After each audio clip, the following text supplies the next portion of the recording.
संतों की उपदेश देने की रीति नीति भी अनूठी होती है। कई संत अपने पास आने वाले से ही प्रश्न करते हैं और उसकी जिज्ञासा को जगाते हैं और सही मार्गदर्शन कर देते हैं। आचार्य रामानुजाचार्य एक महान संत एवं संप्रदाय धर्म के आचार्य थे।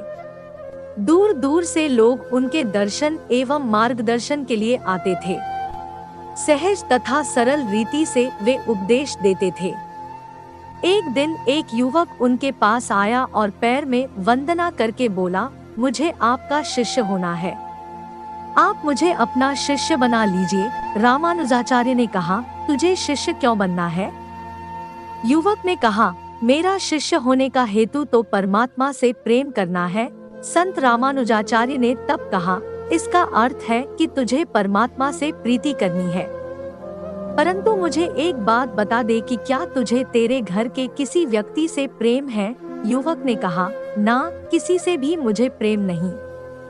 तब फिर संत श्री ने पूछा, तुझे तेरे माता पिता या भाई बहन पर स्नेह आता है क्या? युवक ने नकारते हुए कहा, मुझे किसी पर भी तनिक मात्र भी स्नेह नहीं आता। पूरी दुनिया स्वार्थपरायण है, ये सब मिथ्या माया जाल है, इसीलिए तो मैं आपकी शरण में आया हूँ। तब संत रामानुज ने कहा, बेटा, मेरा और तेरा कोई मेल नहीं, तुझे जो चाहिए वह मैं नहीं दे सकता। युवक यह सुन स्तब्ध हो गया। उसने कहा, संसार को मिथ्या मानकर मैंने किसी से प्रीति नहीं की, परमात्मा के लिए मैं इधर उधर भटका।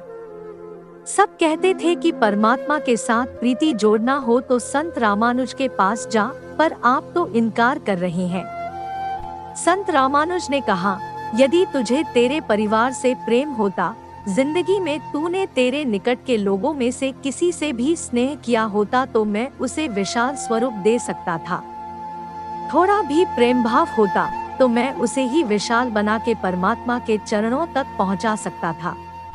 छोटे से बीज में से विशाल वटवृक्ष बनता है, परंतु बीज तो होना चाहिए।